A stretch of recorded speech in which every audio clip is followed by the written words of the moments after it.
नमस्कार दोस्तों। अगर आपकी उम्र 40 साल से ज़्यादा है और आप स्टॉक मार्केट में एक एक्टिव निवेशक हैं और आप सीखना चाहते हैं स्टॉक मार्केट क्रैश के बाद कि कैसे निवेश किया जाए ताकि रेगुलर स्टॉक मार्केट से अर्निंग हो सके, तो ये वीडियो बिल्कुल आपकी तरह है, आपके लिए है, माफ़ कीजिएगा। और आशा करता हूँ कि आप वीडियो को पूरा देखेंगे और ज़्यादा से ज़्यादा हम कोशिश करेंगे कि इस वीडियो में मैं आपको मैक्सिमम एक्सट्रैक्ट दे सकूँ। तो दोस्तों देखिए, ऑब्जेक्टिव क्या, ऑब्जेक्टिव है कि हम जब 40 साल की उम्र के आसपास होते हैं तो हम चाहते हैं कि हमारे पास ना एक रेगुलर इनकम हो। ठीक है, एक एक सुनिश्चित तरीके से, नियमबद्ध तरीके से हमारे पास कुछ अमाउंट आता रहे। ठीक है, इसके लिए क्या किया जा सकता है? लेट्स से फॉर एग्जांपल, मैं एक एग्जांपल की तरह मैं आपको एक चीज़ बताना चाहता हूँ। लेट्स से कि नई दिल्ली में, मैं दिल्ली का एग्जांपल ले लेता हूँ, और आमतौर पर रेट्स जो है वो हर जगह, हर शहर में लगभग लगभग बराबर ही होते हैं। लेट्स से हम दिल्ली में 1 करोड़ की एक रियल एस्टेट में इन्वेस्टमेंट करते हैं। ठीक है, इन्वेस्टमेंट करते हैं for the purpose of rent. तो ऑब्जेक्टिव हमारा रेंट कमाना है, तो रेंट हम मान लेते हैं कि दिल्ली जैसी जगह में, मतलब बेकार सी अगर जगह है, कुछ भी मतलब मिनिमम अगर रेंट भी देखा जाए तो 3% सालाना रेंट तो मिल ही जाता है। ठीक है, तो 1 करोड़ का भाई 3%, 25,000 रुपये महीना तो रेंट होता ही होता है ना। तो 25,000 रुपये रेंट के आसपास आपको मिल जाएगा। ठीक है, आराम से। अब आप देखिए, और मेरा कहने का मतलब है कि कॉलोनी जो है ना वो ठीक ठाक है, मतलब गवर्नमेंट, ऐसा नहीं है कि दिल्ली के आसपास के जो गांव हैं हम उनके बारे में बात करें। हम कह रहे हैं कि एक नॉर्मल जेन्युइन कॉलोनी जो दिल्ली में या हर जगह कहीं पर भी होती है, जहाँ पर एक मिडिल क्लास नॉर्मली रहता है, तो वहाँ पर 3% है। ऐसा मैं क्यों बोल रहा हूँ normal colony? Means I am talking about a genuine stocks, right? Large cap या blue chip mid cap stocks, ठीक है, जिनके अंदर कुछ दम हो, जो मार्केट लीडर्स हो, ऐसे स्टॉक्स में हम निवेश करेंगे। मतलब ऐसा नहीं है कि मैं गांव का स्टॉक का क्या मतलब हुआ कि गांव की कॉलोनी मीन्स अ पेनी स्टॉक, राइट, कि जहाँ पे फ्लक्चुएशन बहुत ज़्यादा है, जहाँ पे रजिस्ट्री नहीं होती ना पक्की, वो वाले स्टॉक्स, वो वाले फ्लैट्स। तो 3% की आ जाती है। तो 3% की रेंट यील्ड का मतलब हो गया कि महीने सालाना 3 लाख, महीने का 25,000 महीना। ठीक है, अब इस पे रेंट है तो इस पे क्या होगा, इस पे हमें मेंटेनेंस देनी पड़ेगी भाई, सामान वामान जो है सब कुछ लगेगा मेंटेनेंस, कुछ तो मकान ठीक भी कराएंगे। ठीक है, एमसीडी भी आएगी, और ये म्यूनसिपल कॉरपोरेशन का, आप किसी भी शहर से हो तो वहाँ पर भी आपको पेमेंट देनी पड़ेगी। तो ये सब खर्चे हैं। तो नेट हम मान के चल देते हैं कि भाई महीने का आपको 20,000 पड़ेगा। ठीक है, तो ये सब कुछ हो गया, और ऊपर से ब्रोकरेज जो रेंट लेकर आएगा, जो प्रॉपर्टी डीलर रेंट लाएगा, उसको भी 1 महीने का रेंट देना पड़ेगा। तो ये सब तामझाम लगे रहेंगे। ठीक है, तो ये हमारा एक सिनेरियो है। ठीक इसी प्रकार से अगर हम कुछ इन्वेस्टमेंट स्टॉक मार्केट में करें, तो क्या स्टॉक मार्केट भी हमको रेंटल इनकम की तरह एक कॉन्टीन्यूस इनकम दे सकती है? जी हाँ, बिल्कुल दे सकती है। उसके लिए हम स्क्रीनर पर आते हैं। एक बहुत ही अच्छा टूल है screener.in, सभी को पता होगा। और उस पर ना मैंने एक क्योरी लिखी है, बड़ी सिंपल सी क्योरी है। क्योरी क्या कहती है कि भाई मार्केट कैपिटलाइजेशन 20,000 से ज़्यादा की हो। ये क्योरी जो है मैं आपको डिस्क्रिप्शन पे दे दूंगा, आप सीधा जाना उसी क्योरी पे लगा देना। क्या है देखिए, मैं कॉपी कर लेता हूँ उसको तुरंत। ठीक है, और देखिए, जब आप screener.in पर आएंगे तो आपको कुछ इस तरह की वेबसाइट मिलेगी। आप यहाँ पर आइए, स्क्रीन्स पर आइए, और क्रिएट न्यू स्क्रीनर पर आइए, और यहाँ पर आकर ये स्क्रीनर को पेस्ट कर देना इस तरह से, जो मैं आपको डिस्क्रिप्शन में भेजूंगा। इसमें आप और चाहें तो अपने और भी क्राइटेरियाज लगा सकते हैं। ठीक है, एंड ज़रूर लगा देना, बट लास्ट का जो आपका फ़िल्टर होता है उस पर एंड नहीं लगता। ठीक है, तो अब एंड लगाएंगे। लेट से आप चाहते हैं कि उसका जो नेट प्रॉफिट है, ठीक है,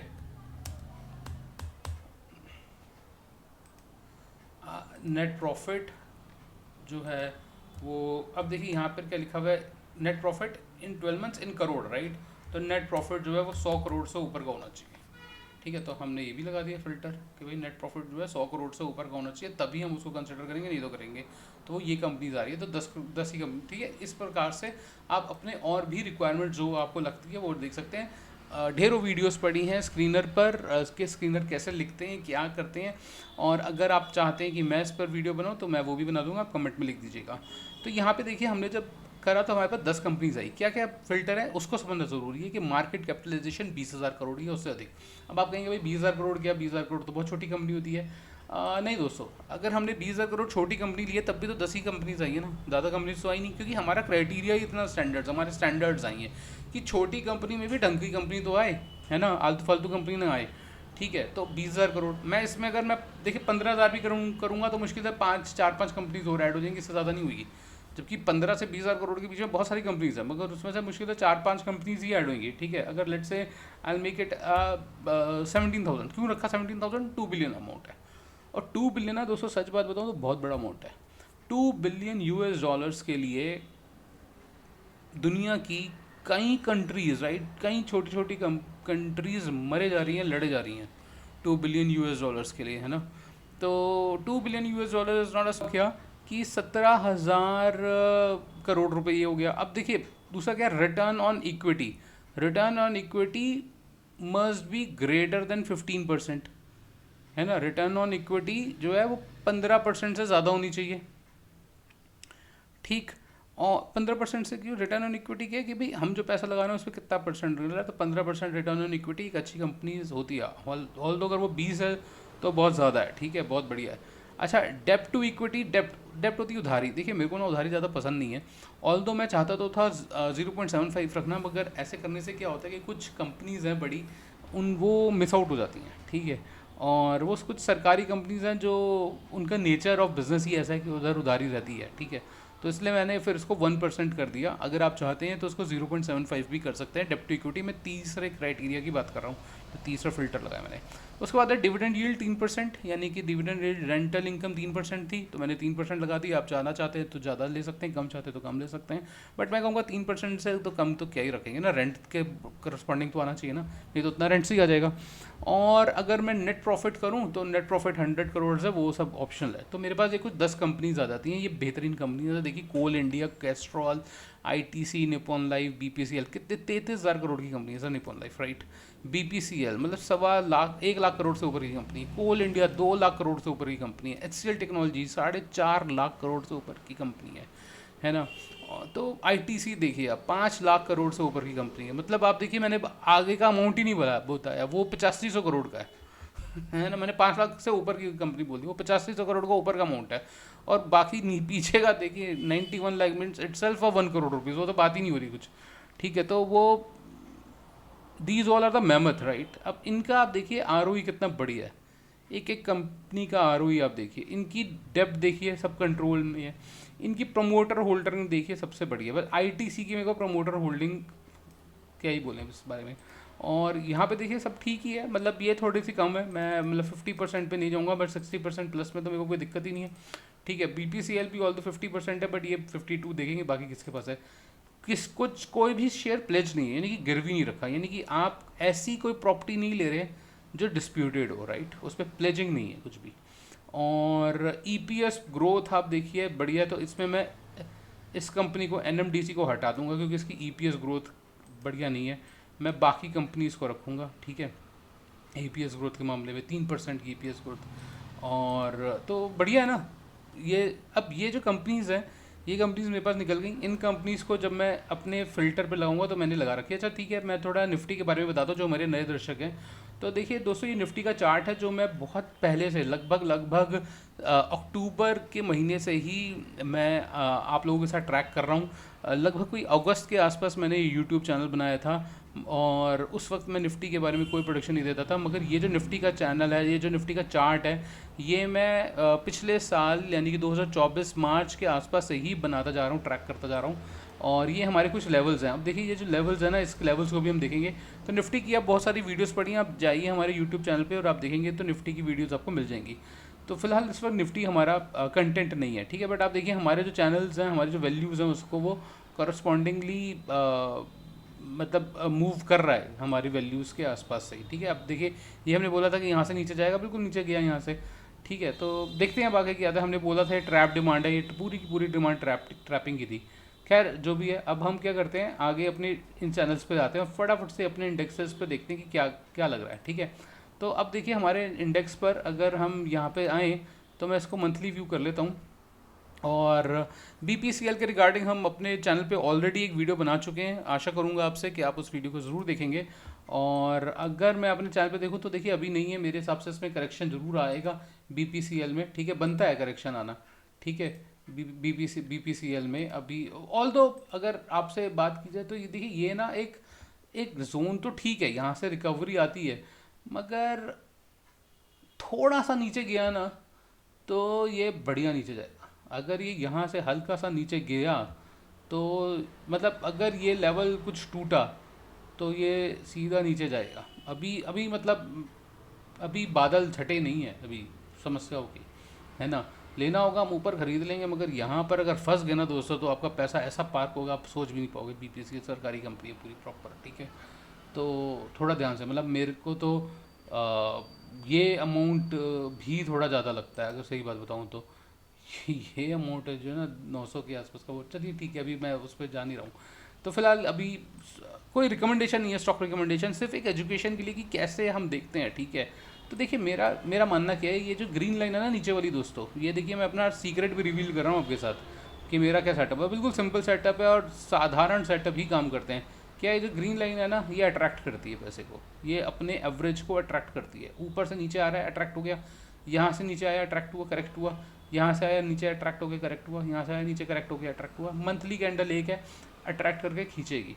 अगर आप देखिए इस लाइन को हटा दो, इस लाइन को हटा दो, अब क्या लग रहा है, अब आप देख रहे हैं कि ये जैसे जैसे ग्रीन लाइन से दूर जा रहा है बुलिश में, मगर एक दिन कभी वो होगा ग्रीन लाइन से अट्रैक्ट कर देगी। अब कब होगा, ग्रीन लाइन कब नीचे जाएगी, कब हमें बेच देना चाहिए, वो एक सीक्रेट है। अब इसको ऐसे ही नहीं लेते हैं। तो आप बताएंगे, यू कमेंट में लिखिए, मैं बताऊंगा कि कब बेचना चाहिए, कब निकलना चाहिए, ठीक है। तो ये पूरा हमारा गेम है, ठीक है। बीपीसीएल कैस्ट्रॉल इंडिया देखिए अट्रैक्ट कर रही है। अब मैं ना अपने गेम को भी ऐड कर ही देता हूँ यहाँ से, और अब देखिए इस पर भी समय लगेगा, कैस्ट्रॉल इंडिया पे भी, ठीक है। और उसके बाद हम कोल इंडिया पे आते हैं। हालांकि ना कैस्ट्रॉल इंडिया मेरे को थोड़ा सा, ये जो कैंडल है ये बहुत अच्छी कैंडल लगी है, ये बहुत अच्छी कैंडल है। थोड़ा सा समय रहकर ना ये, मतलब मेरे को ऐसा लगता है कि कुछ समय बिताएगा, ठीक है। अब वो कुछ समय साल भर भी हो सकते हैं, इस बीच में 6 महीने भी हो सकते हैं, वी डोंट नो। मगर जब तक ये इस जगह से ऊपर नहीं निकलेगा ना 215 या 221 के रेंज से ऊपर ना निकल जाएगी, उसके बाद मैं नहीं खरीदूँगा। उसके बाद मैं खरीदूँगा तो बढ़िया है। या तो देखिए आप नीचे खरीदो इसको, है ना, या तो उसको नीचे खरीदिए, या फिर इस जगह पे मत कीजिए, ये ट्रैपिंग है, ये एक ट्रैपिंग लग रही है यहाँ पर। मतलब मेरे को नहीं लगती, ये एक बहुत बढ़िया सपोर्ट लगता है। अगर मैं इसको 3 महीने के हिसाब से देखूँ ना तब आपको रियलिटी समझ में आएगी। तो अब यहाँ देखिए, अब ये इसने ट्रैक नहीं किया, है ना, ये जो है अभी, मगर ये जो डिमांड गई है ये नीचे की, ये नीचे की आप देख रहे हैं ये कितनी बढ़िया विक है, ये विक डिमांड को दर्शा रही है। तो बढ़िया स्टॉक है ये कैस्ट्रॉल इंडिया, नो डाउट, ठीक है, अच्छा लग रहा है, इसको स्टडी कर सकते हैं कैस्ट्रॉल इंडिया को। अच्छा, अब अगला स्टॉक देखते हैं हम।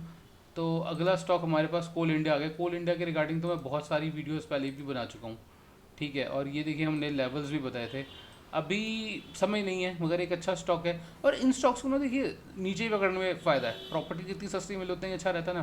तो यही अभी अभी समय नहीं है, अभी समय नहीं है, it is not the correct time actually, ठीक है। और यहाँ से नीचे भी जाएगा तो देखते हैं। 48 का ऑल दो आर एस आई आ गया, आर एस आई अपने सपोर्ट पर है, मगर आर एस आई और भी नीचे गया है पहले भी, ठीक है।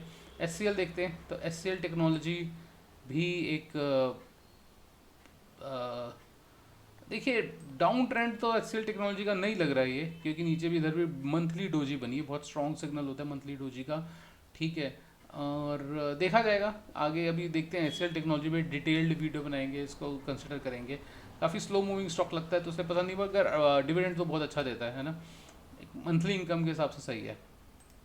इंडियन ऑयल कॉरपोरेशन हाल फिलहाल में बहुत अच्छी रिटर्न्स दी हैं इसने, मगर वही बात है बहुत ज़्यादा चल चुके हैं, करेक्ट भी हो गए हैं।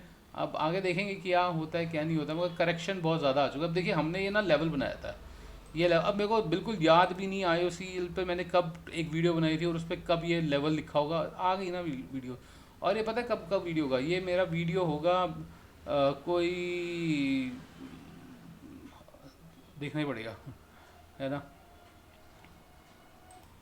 तो दोस्तों ये हमारे चैनल की वॉल है और इस पर हमने एम आर पी एल और Nifty oil gas O N G C और आई ओ सी पे वीडियो बनाई थी लगभग कोई महीने भर पहले। तो महीने 2 महीने पहले, और ये देखिए 2 हफ्ते पहले भी मैंने IOCL पे वीडियो बना चुकी है और उसमें लिखा है क्या रेड फ्लैग लगाना सही है ना। और पहले से भी मैं इसमें यही वीक ही हूँ, ठीक है, मैं इसमें वीक ही हूँ। तो अब आप देखिए हमारे लेवल्स पर आ गई नहीं आ गई, आ रही है, उधर से सपोर्ट ले रही है। और मेरा तो लेवल ऑल दो नीचे का है अभी अभी भी, और नीचे का लेवल है मेरा, ठीक है, 100 रुपये से नीचे का टारगेट है। देखते हैं इससे इधर आता है नहीं आता, मेरे को तो लगता है, आई एम कॉन्फिडेंट कि वो नीचे आ जाएगा, बट ठीक है, मैं अभी कोई रिकमेंडेशन नहीं है स्टॉक की, दोबारा आपको बताना चाहता हूँ दोस्तों। उसके बाद अगला ITC है। तो इसी तरह से आप देखते रहिए, आप खुद देखिए वीडियो, नहीं तो बहुत लंबी हो जाएगी अगर एक एक को बताऊंगा तो। मगर जैसे ONGC देख लेते हैं, एक बहुत अच्छा, एक काफ़ी पॉपुलर स्टॉक है ONGC, ठीक है। तो ONGC भी देख सकते हैं। अब देखिए हमने यहाँ पे वीडियो बनाई थी 18 फरवरी को, हमने लिखा है, कल ही अभी हाल फिलहाल की वीडियो है, ठीक है, ONGC की भी।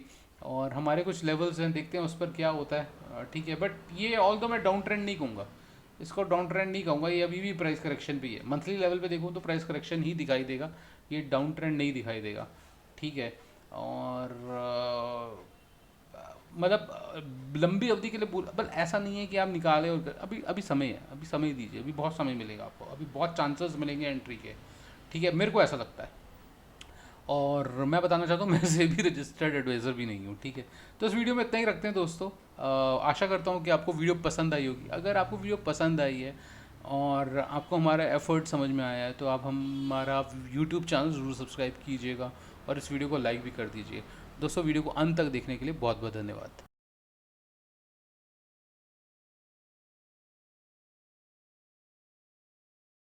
सॉरी।